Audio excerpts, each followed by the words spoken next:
Muy buenas a todos y bienvenidos a un nuevo episodio de The Hustle Podcast en el que hablamos sobre cómo se construyeron los equipos de las finales.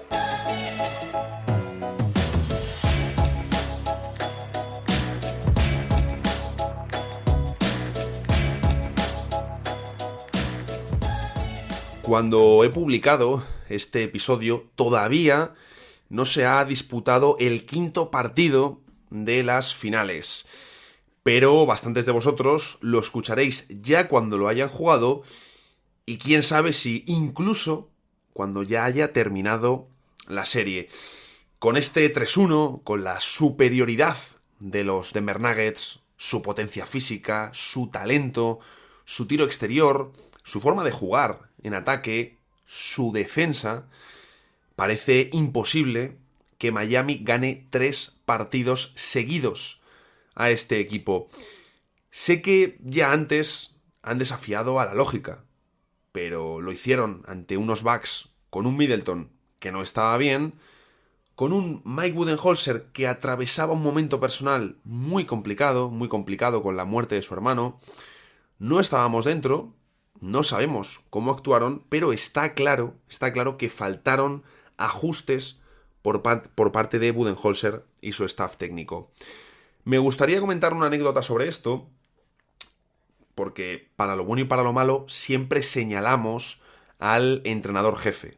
Sea justo o injusto, al final es la cara visible, el primer responsable, también la potencial cabeza de turco si se necesitan cambios. Y es que estaba viendo el otro día el podcast de Draymond Green, la versión de vídeo, cuando tenía de invitado a Steve Kerr, tras el Game 2 de las finales. Hablaron de muchos temas, en un episodio muy recomendable, de verdad, si no lo habéis visto, merece muchísimo la pena. Y hablaron de, por ejemplo, de cómo un ajuste, por simple que sea, por pequeño que sea el cambio, de cómo la decisión adecuada puede cambiarlo todo. Y recordaron entonces, Steve Kerr puso de ejemplo, y muy acertado además, el ajuste que realizaron los Warriors en el cuarto partido de su serie contra Memphis en 2015 en semifinales de conferencia, que es uno de los ajustes más mainstream, más conocidos que tenemos. Es de hecho posible que lo hayamos ya comentado en el podcast. De todo lo que hablo y de todo lo que los hilos en Twitter y tal, ya llega un momento que no sé qué he comentado, dónde lo he comentado.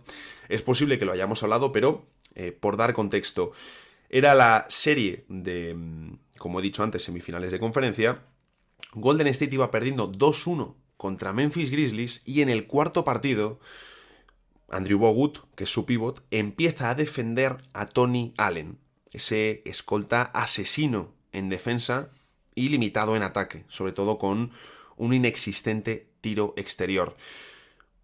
Iba a decir que una especie de Dillon Brooks del presente, pero sería una falta de respeto enorme a Tony Allen compararle con Dillon Brooks. Dentro de que Dillon Brooks tiene cosas, por supuesto, que pulir, lo hemos hablado aquí, más allá de su juego, sobre todo de lo que dice por la boca o de su actitud, pero una especie de perfil de ese estilo. Por supuesto, Tony Allen es completamente superior a lo que era Dillon Brooks en defensa, pero es un poco lo que hemos visto, por ejemplo, este año, y que es cierto que se ve más en los últimos años, lo de castigar a los rivales que no tienen tiro, sobre todo a los exteriores. Claro, al final es importante, hay que entender que 2015 es una época en la que la fiebre del triple estaba realmente empezando, veníamos de los Spurs campeones con Boris Diaw de titular, que populariza el perfil de 4 abierto, que da más espacio al equipo, en vez de otro interior más tosco. Y los Warriors, con ese ajuste tan simple, como decir, oye, Bogut, tú que eres el pivot que estás emparejado con Marc Gasol, no, tú a partir de ahora, tú flotas a Tony Allen, estás asignado con él en defensa, pero le flotas, te olvidas de él y estás constantemente en ayudas sobre Zach Randolph y Marc Gasol. Les funcionó, destrozaron el ataque de Memphis a tal nivel que los Grizzlies tuvieron que quitar a Tony Allen para poder funcionar en ataque, lo que a su vez significó problemas para Memphis en defensa porque Tony Allen era el defensor de Stephen Curry. Claro, por ese ajuste, pues se endiosa a Steve Kerr, ¿no? Es un excelente entrenador. O sea, me refiero, lo es, obviamente, Steve Kerr, es un excelente entrenador, pero ese ajuste, ¿no? Lo recordamos como el ajuste que hizo Steve Kerr, con el que consiguió cambiar la defensa, bueno, cambiar la serie al completo. Pero Steve Kerr reveló en el podcast algo que yo no sabía y por lo que he leído no era algo tan vox populi, quizás sí en los círculos internos de la liga, pero por lo menos no a nivel popular, que la primera persona que propuso el ajuste entre el tercer y el cuarto partido fue Ron Adams, uno de sus asistentes, además veterano muy conocido, y contaba Kerr que al principio se quedó un poco extrañado, ¿no? Diciendo, oye, pero ¿qué dice, no? Ron aquí, se le habrá ido la cabeza. Pero, desde luego, dio en la clave Ron Adams. Y sin eso, sin ese ajuste, los Warriors no hubiesen llegado a las finales. No hubiesen logrado su primer anillo y quién sabe cómo hubiese cambiado la liga. He contado todo esto solo por el tema del staff de Baden-Holzer. Fijaros qué rollo. Pero es que me parece clave. Sí, Baden-Holzer no ajustó, algún motivo habría, para permitir que Jimmy Butler atacase a Jrue Holiday en 1 contra 1 durante toda la serie sin ningún tipo de cambio en la defensa de Milwaukee Bucks, que es cierto que estaban ante unos Heat inspiradísimos desde el triple, pero no hubo nada. Entonces solo hay dos opciones. O no hubo propuestas de ajustes, porque como hemos visto con el caso de Ron Adams, obviamente los entrenadores se reúnen y el entrenador principal trabaja en posibles soluciones junto a sus asistentes, o no hubo propuestas de ajustes, algo que me sorprendería muchísimo, o Baden-Holzer no los permitió, por el motivo que fuese. Pasase como pasase, fuese como fuese, el caso es que Miami se cargó a unos Bucks de enormes posibilidades, pero que no estuvieron a la altura de un equipo con menos posibilidades, pero mejor entrenado, y luego tuvieron delante a unos Knicks que, oye, bien, pasó adelante, pero necesitan mejorar. Y luego de lo de los Celtics, pues es uno de los mayores pecheos de los últimos años. ¿En qué momento estás 0-3 en contra? No tiene sentido. Sin, por supuesto, ya sabéis, querer quitarle mérito a Miami, que es una de las, ya lo hemos comentado aquí, una de las mejores historias de underdogs que hemos vivido en la NBA. Pero claro, llegas a las finales, y llegas a las finales después de unos playoffs muy exigentes, en los que Jimmy Butler se ha lesionado, su rendimiento también ha caído mucho, cayó ya en las finales de conferencia. Unos playoffs muy exigentes y te cruzas con el equipo más sólido. Con el equipo que lleva 2 años esperando para poder tener a todas sus piezas y llegar lejos. Un equipo que se reforzó el pasado verano y un equipo que tiene una ventaja física, una ventaja de tamaño a la que solo te has enfrentado en la primera ronda contra Milwaukee. Pero claro, estos Nuggets, aparte de contar con una amenaza ofensiva superior, también han demostrado estar mejor entrenados. Y ahí yo soy el primero que me como mis palabras con las dudas que tenía con Michael Malone. Quizás la cuestión era que no tenía el personal necesario. Así que, considerando que las finales están prácticamente resueltas, ojalá gane Miami, ojalá el próximo partido lo ganen y metan un poco de emoción a las finales, pero como decía, ganarle 3 partidos seguidos a Denver Nuggets es que es algo que no ha hecho nadie en estos playoffs. De hecho, si pierde... Bueno, no lo voy a decir, no me quiero adelantar. Lo diré cuando suceda, no quiero gafarlo, que a mí me pasa mucho esto. Como digo, quiero repasar un poquito cómo han construido sus plantillas, porque es siempre muy interesante, ¿de acuerdo? Entonces, vamos a comenzar con Miami Heat, si os parece, y lo que vamos a hacer es, como digo, cómo han llegado los jugadores al equipo. Hay casos muy curiosos y luego puedes hacer un poco el dibujo de, oye, pues así se construyen los equipos, y lo vamos a hacer por minutos en playoffs, de menos a más. En Miami Heat hay 3 jugadores que prácticamente no han participado en playoffs. Primero de ellos, Udonis Haslem, nació en Miami, jugó 4 años en la Universidad de Florida, también leyenda en la universidad y de las tochas, o sea, mucho cuidado con esto. Sabemos que Haslem no fue elegido en el draft, y después de la etapa universitaria, algo que no es tan conocido, además lo hablaba justo el otro día con unos amigos, es que jugó en la Liga Francesa. Jugó en la Liga Francesa su primer año como profesional, y ya después, sí, como agente libre, llega con 23 años a Miami, a la franquicia de los Heat. Tuvo impacto inmediato, enseguida fue un jugador importante, ya después de la primera temporada se ganó un puesto indiscutible en el equipo, y es cierto, bueno, sabemos que ha estado desde entonces en todos los éxitos de la franquicia, y es cierto que en los últimos años se ha quedado un poco a lo mejor una imagen de meme, sobre todo para los seguidores nuevos de la liga, que no conocen al Haslem más productivo, que solo han visto al Haslem que mete gritos en el banquillo sin jugar, etcétera, etcétera, pero no se le puede recordar así. No se le puede recordar así. Haslem, un jugador que merece muchísimo, muchísimo respeto. Omer Yurtseven, le hemos visto poco esta temporada, después de gustar mucho en su año rookie al pívot turco. Ha tenido problemas físicos, es cierto, este año, también le han limitado, pero como digo, la pasada temporada fue una de las revelaciones interiores de toda la liga, ¿no? Sobre todo con su producción como reboteador ofensivo. Da la sensación de que es un tío muy joven, pero va a hacer 25 años. Va a hacer 25 años, entonces no es tan joven ya. Tiene mucho por delante, por supuesto. Es un tío que jugó en la Universidad de Georgetown, después no fue drafteado, llegó a firmar con Oklahoma, una forma muy breve, y ya se fue a Miami. Se fue a Miami y lleva allí desde mayo de 2021. Vamos a ver qué sucede con él. A mí me gustaría verle continuar, sobre todo pensando en que pueda asumir los pocos minutos que deja de Bayo de pívot suplente la próxima temporada, porque en Yurtseven hay jugador NBA. Y el tercero de los que menos juega, Nikola Jovic. Nikola Jovic, la última y nueva perla de Miami. Un 4 serbio de talento muy especial, muy joven, 20 añitos además recién cumplidos. Los ha cumplido de hecho durante las finales y como curiosidad el mismo día que Udonis Haslem. Le pude ver en un torneo de Euroliga Junior donde ya era uno de los principales talentos. Seguido por mucho scout NBA, y por ello pick 27 del último draft. Quiero ver qué hacen los Heat con este jugador, cómo le trabajan la próxima temporada, si ya tiene un rol más importante en el equipo, pero tengo ganas de ver a Jovic y lo que hace Miami con él.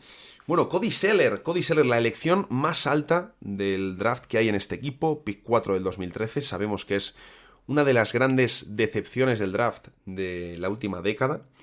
Podríamos decir de toda la historia, pero hay pufos mucho más claros por temas mucho más tristes o preocupantes. Cody Zeller es simplemente un jugador que pues, no tenía ese suficiente nivel como para dar un salto extra en la NBA. Toda su carrera en Charlotte, sale de allí, juega en Portland media temporada, le cortan en febrero de 2022,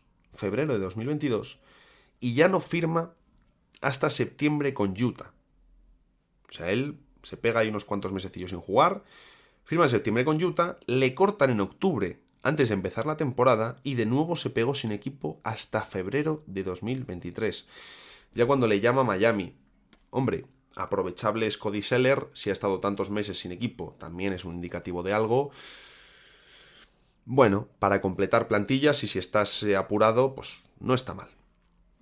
Haywood Highsmith, ya hemos hablado de él, sin draftear, debutó con los Sixers en 2019, se marchó a la G-League, jugó en Alemania y ya regresó en la 21-22 a Miami, que como digo ya hablamos de él. Duncan Robinson es uno de los casos más especiales, también de nuevo otro caso sin draftear como casi todos en Miami. Los Heat le persiguieron después de descubrir su mecánica de lanzamiento. Ahí os recomiendo un artículo que hice en septiembre de 2020. Madre mía, septiembre de 2020, lo estaba buscando antes el artículo. Se llama Duncan Robinson, Erik Spoelstra y el síndrome del impostor.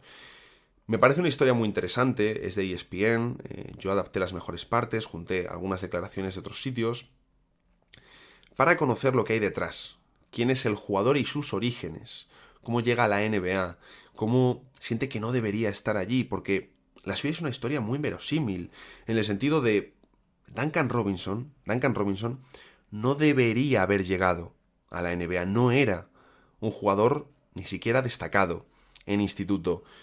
Y bueno, por supuesto siempre estuvo muy lejos de la órbita NBA, primero por el físico. Pero, oye, ahora ha vuelto a demostrar que sigue siendo útil precisamente después de una etapa en la que había vuelto a cierto ostracismo. Realmente el problema que tiene Duncan Robinson ahora mismo es que son 19 millones de dólares. 19 millones de dólares de contrato para la próxima temporada y una opción de jugador por casi 20 para la siguiente. Y también importante, porque claro, dices, oye, este tío ha explotado tarde, explotó en Disney, entonces pues, será más o menos joven.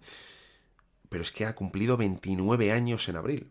29 años en abril. Hablamos de todo un veterano, aunque no lo parezca por la carita de chaval que tiene y esos brazos espigados al lado de auténticos gigantes. Kevin Love, es que el equipo de Miami es muy carismático, me fascina.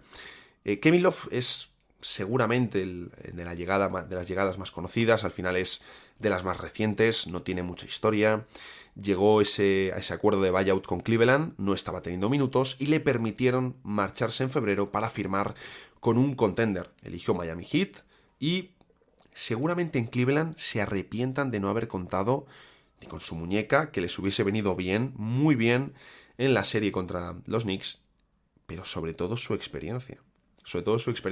Algo que además están reconociendo en Miami, que su influencia ha sido y es muy positiva desde el primer minuto que pisó el vestuario. Y este tipo de cosas son siempre mucho más importantes de lo que nos pensamos.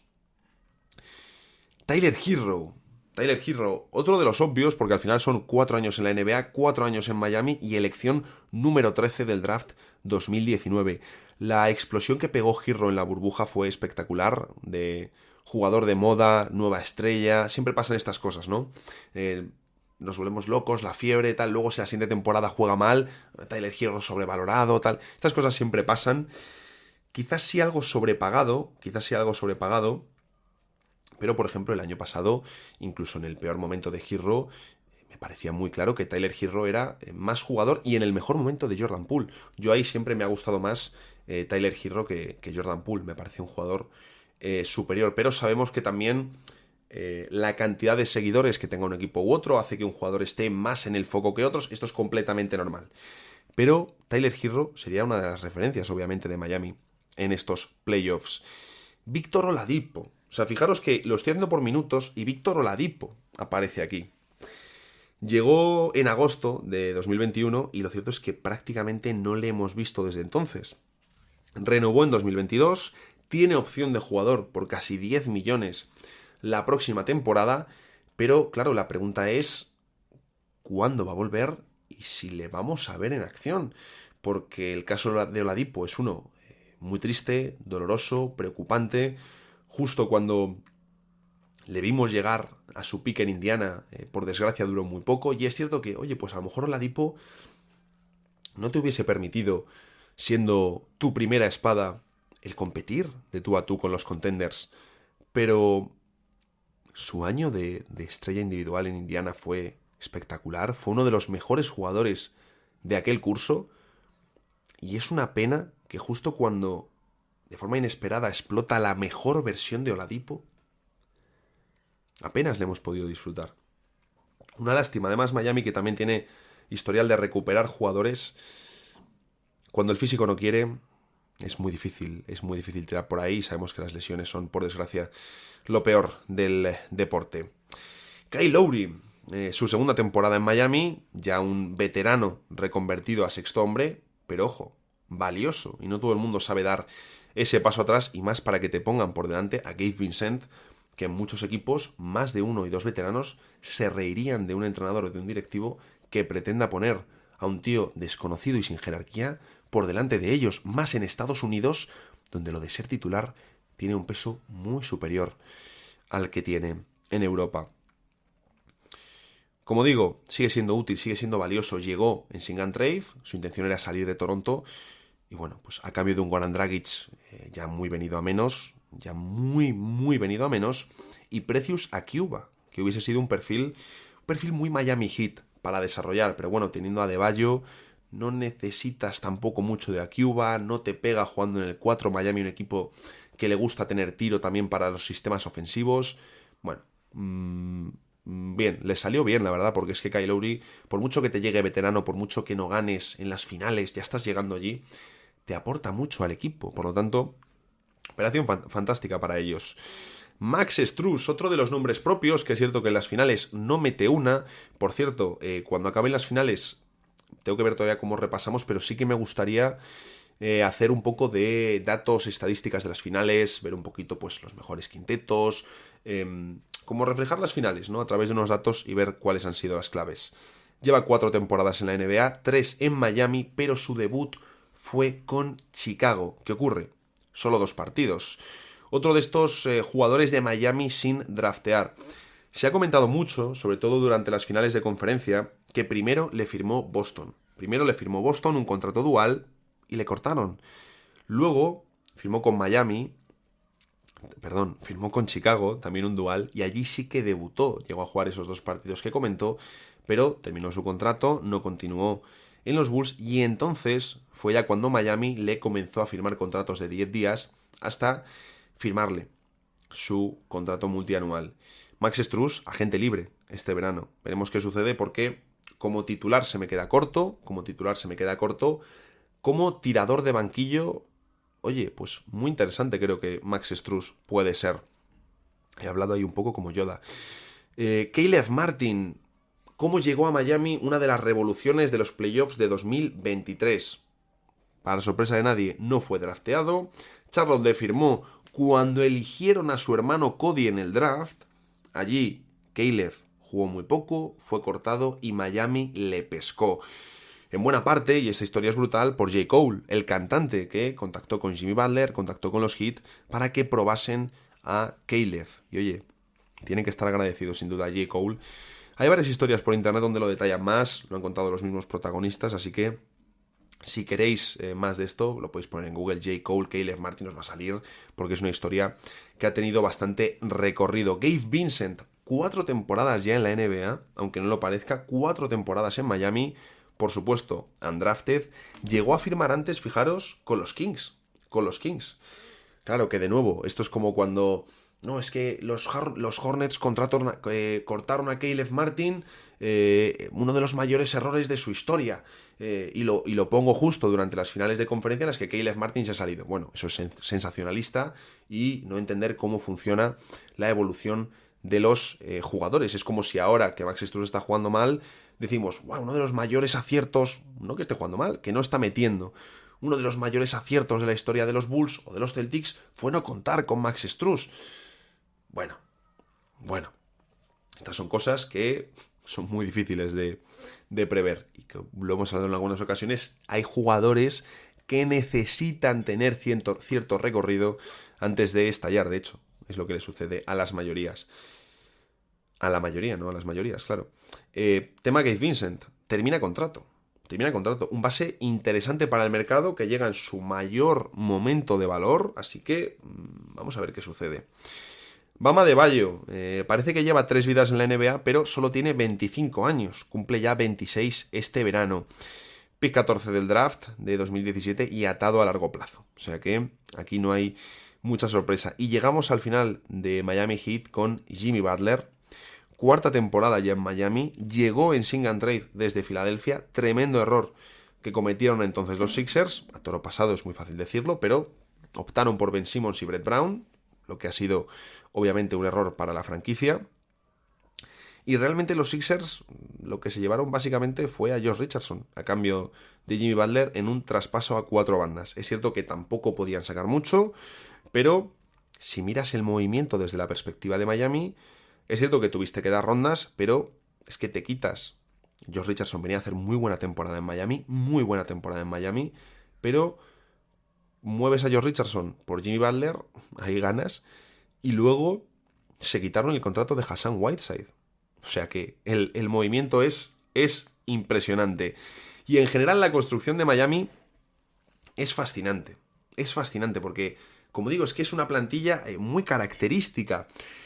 Sí que quiero verles, lo he comentado ya lo sabéis, quiero verles con más armas en ataque, quiero que tengan más recursos, quiero ver a Spoelstra con más posibilidades en playoffs. ¿Sabéis lo que os digo? No digo que tengan que ganar, no digo que tengan que ganar, pero digo, ostras, si esta gente ha llegado tan lejos con tan pocos efectivos, ¿qué pasará el año que tengan un par de cositas más, Tyler Hero esté sano, este tío haya explotado? Oye, pues me gustaría verlo y también quiero comprobar de nuevo a Eric Spoelstra con más armas en sus manos, porque en los últimos años no ha tenido nunca enormes plantillas de decir, oye, vamos a por el campeonato, sino que ha sacado todo el jugo de lo que tenía.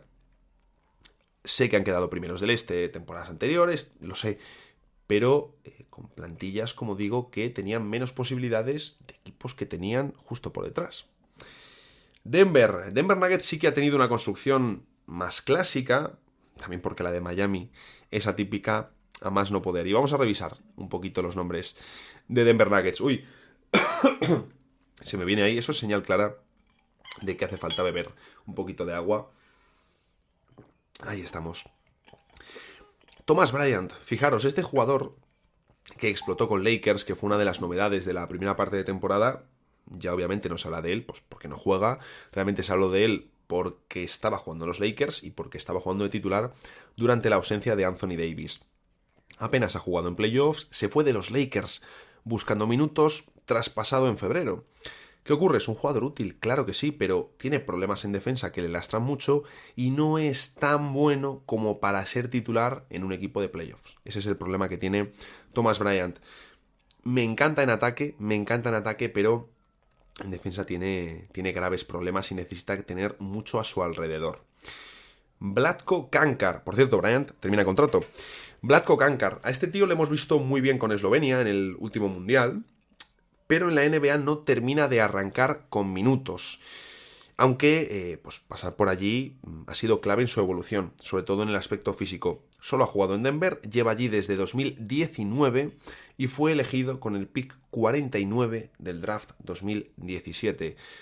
Seguro que muchos lo tenéis manejado, pero este tío estaba en la CB antes de cruzar el charco. Entonces, oye, pues aquí hay mucha gente en España que le ha podido ver en primera persona. A mí personalmente me gustaría verle con una oportunidad de NBA porque tiene el físico y tiene la muñeca. Es un jugador además inteligente. De hecho, antes lo estaba pensando y digo, me pega mucho, es un fichaje muy Miami para jugar en el 4, ¿no? Típico que el primer año juega 10 minutos y el segundo se hace un Caleb Martin. Zeke Naji, pivot, otro al que me gustaría ver con más minutos y estoy seguro de que le llegará la oportunidad, ya sea en Denver o sea en otro equipo. ¿Qué ocurre? Llevas 3 años en la NBA, 3 años en Denver, pick 22 del draft 2020, es decir, un pick de primera ronda, nada desdeñable, que es cierto que debería tener más minutos, este año era difícil, debería tener más minutos el próximo año, sobre todo en temporada regular, y yo aquí sí que veo un perfil de pivot que puede defender y abrirte la cancha y que para 10-15 minutos aportarte seguridad en playoffs, oye, pues puede estar muy bien. A mí, ya digo, me gustaría ver más a Zeke Naji. Pero, claro, estamos viendo el fondo de la rotación de Denver, donde pues, no juega nadie. Peyton Watson, novato, pick 30 del último draft, drafteado por Oklahoma y traspasado después. Si os fijáis, los últimos jugadores de Denver son mucho pick propio que todavía no ha jugado. Pero cuando digo todavía no ha jugado, tenemos casos, Vlatko Kankar, 4 años en la NBA sin tener minutos, o Peyton Watson, que es rookie, no ha jugado prácticamente nada, y vamos a ver, lo mismo es un tío que sale traspasado el año que viene, o lo mismo se pega 3-4 años en Denver, sin jugar y juega en su segundo destino, o juega su último año en Denver, lo peta y se pira a otro equipo. Estas cosas nunca lo saben, pero nos fijamos en cómo su fondo está con mucho pick propio. Uno de mis favoritos de Denver Nuggets no está jugando, pero Ish Smith, el trotamundos, ha pasado por Houston, Memphis, Golden State, Orlando, Milwaukee, Phoenix, Oklahoma, Filadelfia, New Orleans, Detroit, Washington, Charlotte y Denver. Ojo, Ojo. Formó parte, aunque algo tapado, del traspaso de Kentavious Caldwell-Pope, vino con él desde los Wizards, y es cierto que te da seguridad en el puesto de base. Sus días en la NBA también están terminando, sus mejores días en la NBA están en el pasado, pero ahí está, al caer del anillo. Reggie Jackson. Habrá gente que no sepa ni siquiera que Reggie Jackson está en los Denver Nuggets, pero recordemos que fue cortado en febrero, después de que los Clippers le traspasasen, y que firmó con Denver. Apenas ha jugado, pero oye, ahí está. Otro de los míticos, DeAndre Jordan, que firmó el pasado verano, ya está medio muerto en la NBA, pero va a pescar el anillo. O sea, Reggie Jackson, DeAndre Jordan van a ser campeones de la NBA. Va a ser un poco la imagen tipo como la de... DeAndre Jordan sí que ha tenido carrera de All-Star. Reggie Jackson ha tenido picos de rendimiento muy altos, pero son de estos jugadores además que dejan cierta imagen también, sobre todo Jordan, ¿no? Un poco más cómica entre los seguidores, entre los aficionados. Y estoy seguro, me recuerda un poco, me transmiten las mismas vibes que cuando Dion Waiters y J.R. Smith ganan el título de la NBA con los Lakers en 2020. Hay mucha gente, mucho seguidor de la NBA que tú le dices, oye, títulos de J.R. Smith, y te va a decir, el de 2016 de Cleveland. Claro que sí, fue muy importante ahí. Seguramente si les dices, oye, momento más recordado de las finales, la no canasta, ¿no? De las finales del partido de 51 puntos de LeBron contra los Warriors. Pero estoy seguro que mucha gente se le olvidará que J.R. Smith estaba en ese equipo de los Lakers que gana en Disney. Él tiene el anillo, él es doble campeón de la NBA. Si DeAndre Jordan y Reggie Jackson son campeones, vamos a ver fotos muy curiosas suyas con la camiseta de los Denver Nuggets y el título de la NBA. Curioso, cuanto menos, desde luego, sí que es. Entramos ya en la parte de más minutos. Christian Braun, rookie, pick 21, futuro muy interesante y seguro que juega más la próxima temporada regular después de lo que hemos estado viendo. Seguro, ¿eh? No hay ningún tipo de duda. Es típico playoff que te consagra, te da más peso en el vestuario. Los entrenadores te van a considerar de otra manera para la rotación del próximo curso. Ojo, también las defensas, ¿eh? También las defensas le van a considerar de otra manera a Christian Braun, pero un perfil muy interesante por esa energía, por esa agresividad con la que siempre juega. Por cierto, si gana, doble campeón el año pasado en NCAA y este año NBA. Jeff Green, el otro trotamundos. Seattle, Oklahoma, Boston, Memphis, Clippers, Orlando, Cleveland, Washington, Utah, Houston, Brooklyn y Denver. Eso sí, ha compartido que quiere quedarse en los Nuggets.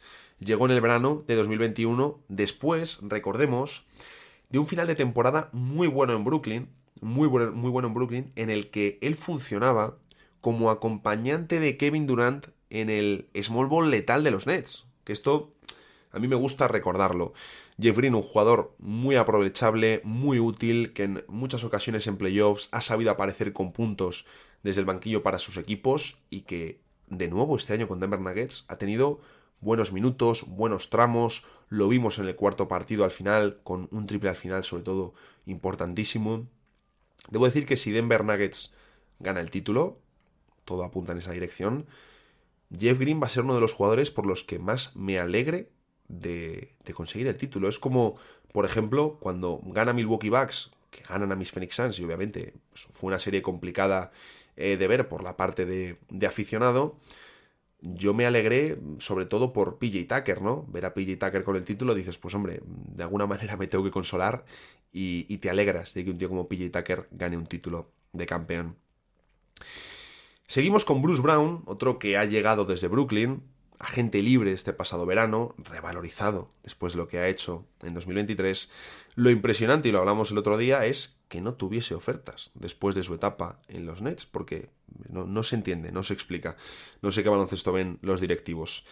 Michael Porter Jr., uno de los más conocidos, uno de los más mediáticos, y otra elección propia.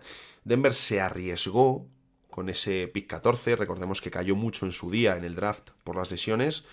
De hecho, no jugó su primer año, y de los 4 que lleva en activo, como digo, sin contar ese primer año, el tercero pues también se lo perdió por lesiones, es decir, 2 de 5 lleva fuera, que para lo que se estaba hablando en ese momento es una noticia fantástica, porque se le daba casi por medio muerto de cara a la NBA y de que no iba a poder jugar. Es cierto que es un cabra loca. Es cierto que su selección en ataque de tiro es muy cuestionable. Es ese tipo de jugador. Es cierto que tiene un contrato de estrella, sí, pero también existe una enorme mejora en defensa. Tiene el físico, tiene el cuerpo y va a cumplir 25 años. 25 años, si le siguen encaminando, solo puede ir a mejor.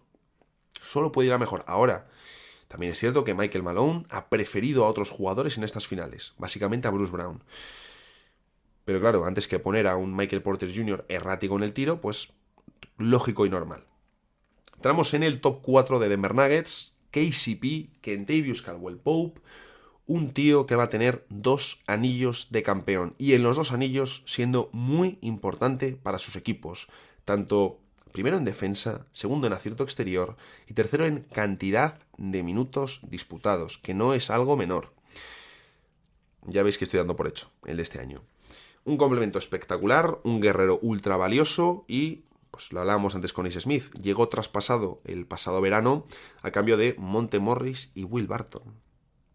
Monte Morris, muy fan de este tío, podría perfectamente estar en el hueco de Bruce Brown, pero el traspaso le salió barato a Denver, porque te quitas a Will Barton y metes a KCP, y luego a Monte Morris le has reemplazado con Bruce Brown. Es que has salido ganando.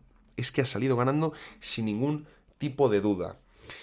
Aaron Gordon, otro que viene en traspaso. Este llegó desde Orlando en el deadline de 2021, cuando se descomponen los Magic de Vucevic, Fournier y compañía. Y lo cierto es que entonces Gordon sí que era el jugador más cotizado. Vucevic sale por un paquete importante, All-Star, etcétera, etcétera, pero Gordon era el jugador que más equipos tenía detrás. Porque, lo hemos hablado varias veces, él era un jugador de más caché en Orlando, de más, oye, soy un jugador aquí importante, pero muchos equipos le querían para tener un rol de muchos minutos, un papel de muchos minutos, pero un rol que no fuese el de referencia. Exactamente el que tienen Denver Nuggets. Los Nuggets dieron en su día a R.J. Hampton, que venía de ser primera ronda, Gary Harris y la primera ronda de 2025. ¿Por qué hicieron esto? Básicamente Orlando venía pidiendo 2 primeras rondas, un precio que muchos equipos no querían pagar, y lo que hizo Denver Nuggets fue pues camuflar esa segunda ronda. Dijeron, oye, te damos la primera de 2025, que esa sí que es una primera ronda, y te damos a R.J. Hampton, que viene de ser elegido en primera ronda. Y aparte metemos a Gary Harris, que es un veterano que os va a salir bien. Les ha salido barato, pero les ha salido barato no por el jugador que es en Aaron Gordon, sino porque ha abrazado por completo el rol que Denver necesitaba de él. Ha abrazado por completo ese papel para convertirse en el acompañante ideal en el 4 para Nikola Jokic, que es algo que llevaban buscando en la franquicia desde hace tiempo. Va a hacer 28 años en septiembre, es decir, entra en su madurez absoluta como jugador. Le hemos visto unas ventajas físicas enormes y de fuerza, que es algo que no podemos dejar de lado. El componente físico es fundamental y, sobre todo, está atado porque tiene 2 años más de contrato y en el tercero una opción de jugador. Así que deberíamos ver mucho más de la base formada por Michael Malone, Jamal Murray, Aaron Gordon y Nikola Jokic, que son los que vertebran el equipo. Sí, Bruce Brown y KCP son muy importantes, pero si tienes que vertebras con Murray, Gordon y Jokic. Hombre, si tienes que elegir, luego el siguiente que quitas es Gordon, pero Gordon es una pieza vertebral fundamental y lo estamos viendo. No estoy diciendo nada que sea aquí completamente novedoso. Nikola Jokic, bueno, ya con Nikola Jokic y con Murray no tenemos mucha historia, ¿verdad? Al final, Jokic, pick 41 del draft 2014, el mayor robo de la historia del draft, un jugador que en su día rechazó la directiva del FC Barcelona tenerle 1 añito o 2 añitos en Barcelona antes de dar el salto a la NBA, lo que hubiese sido, quizás luego no hubiese tenido minutos, pero hubiese dejado mucha historia, mucho background, tendrías entrevistas de Jokic en Barcelona, que ahora si Jokic hubiese sido también MVP de la NBA, ¿por qué no pensar eso? Pues tendrías un background especial, una conexión ahí con Barcelona, entonces hubiese sido la verdad muy, pero que muy curioso. Y luego Jamal Murray, elección 7 del draft 2016, entonces Bueno, al final, como podemos ver, construcciones distintas, pero siempre basándose en pick propios para las referencias, salvo el caso de Jimmy Butler. Y tampoco es tan habitual ver un movimiento como el que hizo Butler de Filadelfia a Miami, más en la situación en la que estaba Miami cuando él se va para allá. Pero claro, es que Jimmy Butler tampoco es una estrella, no es una estrella ni mucho menos usual. Pero si contamos a Jokic, a Murray, a Adebayo, a Tyler Herro, aunque no esté jugando, son todo picks propios de las franquicias. Y en ese ir añadiendo piezas, ¿no? A ese bloque que tú tienes, pues vas haciendo retoques. Oye, yo de este año me quedo a estos jugadores y a estos otros les muevo porque hay que buscar mejoras u otros perfiles. Y luego el punto que siempre hablamos, de tener 6, 7 u 8 jugadores como mucho principales y luego ya un grupito de veteranos por el mínimo, jugadores jóvenes en contrato rookie y pues descubrimientos como los de Miami. Porque este tipo de jugadores al final te permiten llenar tu fondo de armario de una forma barata, también porque concentras tu gasto en esos 6 o 7 jugadores principales, y la otra mitad de la plantilla es el fondo de armario para la temporada regular, sí, pero es también plan de desarrollo a un par de años vista, con aquellos jugadores a los que les veas posibilidades de ser parte de la rotación en un futuro cercano, y por supuesto, también son diferentes cartas, diferentes recursos que en función de la serie utilizas o no, pero que en temporada regular no te preocupan tanto. Es posible que el próximo día que hablemos ya hayan terminado las finales, con lo que todo se girará a homenajear al campeón, pero ya estaremos pensando casi de forma automática en el draft, en la agencia libre, en qué puede hacer Miami, qué puede hacer Denver en verano. Otra temporada que se nos termina, pero es que la siguiente empieza antes de que nos demos cuenta. Así que, como siempre digo, toca disfrutar del final de las finales. Ya sabéis, nos vemos el jueves en el próximo episodio de The Hustle Podcast.